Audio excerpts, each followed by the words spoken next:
हरे कृष्णा। अधिक मास माहात्म्य में 12वां अध्याय। नारद जी बोले, हे नाथ, शंकर जी के चले जाने पर चिंतातुर उस बाला ने क्या किया? सेवा धर्म और सिद्धि के लिए मुझे मुझे दिन की सुनने की इच्छा है, जो सो कहो। श्री नारायण जी बोले, इसी प्रकार युधिष्ठिर ने श्री कृष्ण भगवान से पूछा था। तब भगवान ने युधिष्ठिर से जो कुछ कहा था वह मुझसे सुनो। श्री कृष्ण भगवान बोले, हे राजन, इस प्रकार शिव के चले जाने पर वह कन्या कांतहीन हो गई, लंबी लंबी श्वास लेने लगी, अत्यंत डरी हुई, पतली कमर वाली, आंसू बहाती हुई रोने लगी। हृदय अग्नि से इसका उसका शरीर जलने लगा और उस तपस्विनी की अवस्था दावा अग्नि से जले हुए लता के पत्तों की भांति हो गई। ऐसे दुख पाते हुए जब बहुत समय बीत गया, तब काल ने उस तपस्विनी को घर दबोचा, और जैसे बिल ने चूहे को सर्प दबोच लेता है, वैसे ही तपस्विनी की बलवान काल से दबोच लिया। जैसे वर्षा काल में मेघ मेघ से छाए आकाश में बिजली चमक रही रह जाती है, वैसे ही वह तप से पाप भस्म कर अपने ही आश्रम में मर गई।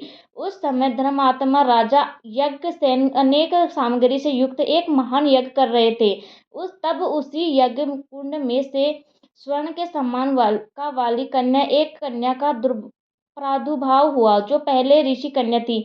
अब वह राजा द्रुपद की पुत्री द्रौपदी के नाम से भी विख्यात हुई। हे राजन, उसको स्वयंवर में अर्जुन ने मत्स्य भेद कर भीष्म, कर्ण आदि बहुत से राजाओं का मान मर्दन करके प्राप्त किया था। श्री नारायण बोले, हे नारद जी, उसी द्रौपदी को दुशासन ने बाल पकड़कर खींचा था, और कर्ण ने शुक्ल जैसे कटु वचन सुनाए थे। श्री कृष्ण बोले, हे राजन, पुरुषोत्तम मास के त्यागने से मैंने भी इसको त्याग दिया। जब अत्यंत स्नेह के साथ मेरा नाम लेकर यह बार बार चिल्लाई कि हे दामोदर, हे दया सिंधु, हे कृष्ण, हे जगतपति, हे नाथ, हे रामानंद, हे केशव, हे कैलेश नाशन, मेरे माता पिता, भाई बंधु, सखी भांजा बहन, इष्ट मित्र, पति आदि कोई भी नहीं है।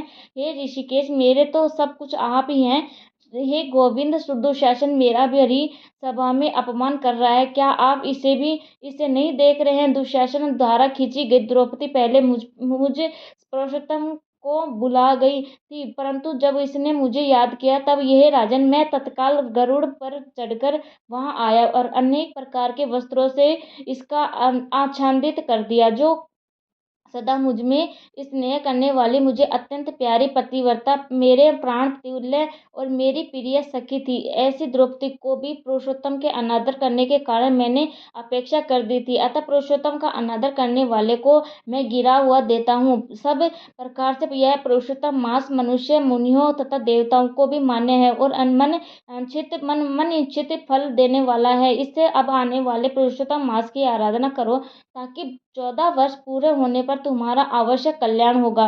हे पांडुपुत्र, राज्यसभा में जिन जिन ने भी द्रौपदी के केशों को खींचते हुए देखा है, मैं उनकी स्त्रियों के बालों को क्रोध से उखाड़ दूंगा और दुर्योधन आदि राजाओं को यमलोक पहुंचाकर सब शत्रुओं का नाश करके तुम्हें सम्राट बना दूंगा। हे राजन, तुम्हें मुझे लक्ष्मी जी, बलदेव जी, माता देवकी जी, सात्यकी, द्रौपदी आदि कोई भी इतना प्रिय नहीं है जितना मुझे मेरे भक्त प्रिय हैं। जिसने मेरे भक्तों को सताया है, मैं उसे सदा पीड़ित रहता हूँ।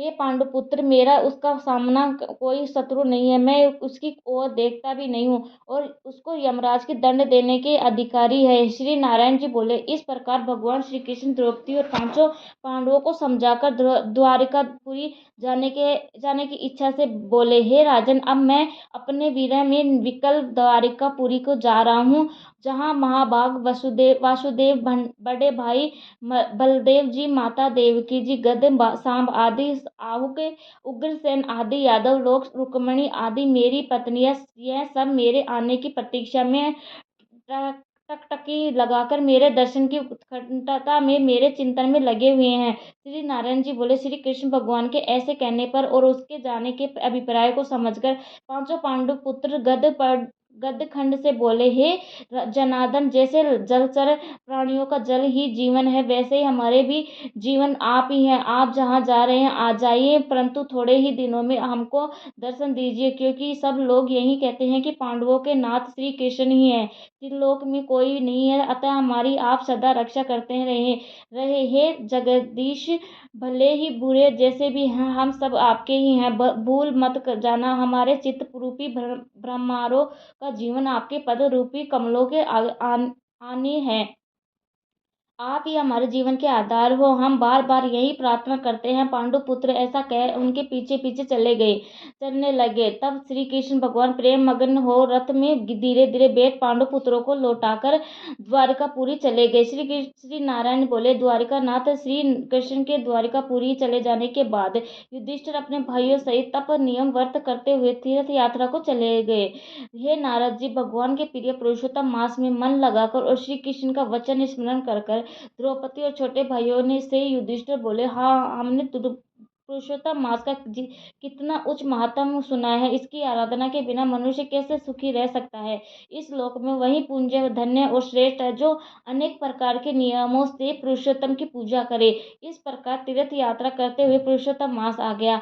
सब ने विधि अनुसार नियम धारण किया। हे मुनि, 14 वर्ष भी पूरे हो गए। तब श्री कृष्ण की कृपा से उन्होंने भारतवर्ष का निष्कंटक राज्य प्राप्त हुआ। पहले सूर्यवंशी राजा दृढ़ धन और पुरुषोत्तम के ही सेवन से महालक्ष्मी पाकर पुत्र और पौत्र का सुख तथा अनेक प्रकार के भोगों को भोग कर अंत में हरि लोक को गया।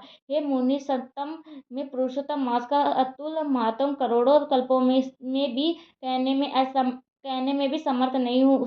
जी बोले, हे विप्र, यद्यपि मैंने पुरुषोत्तम का महत्व वेद व्यास जी से सुना है, तो कहने में असमर्थ हूँ। संपूर्ण महत्व को या तो आप नारायण ही जानते हैं या साक्षात वैकुंठवासी हरि जानते हैं। सब ब्रह्मादि देवता लोगों के नाथ श्री कृष्ण के सिंहासन को सब नमस्कार करते हैं। स्वयं पूजने वाले देवता भी पुरुषोत्तम मास का महत्व नहीं जानते, फिर मनुष्य कैसे जान सकता है। 12वां अध्याय। जय श्री कृष्ण। वीडियो पसंद आए तो लाइक, सब्सक्राइब एंड कमेंट जरूर कर देना। थैंक यू, धन्यवाद।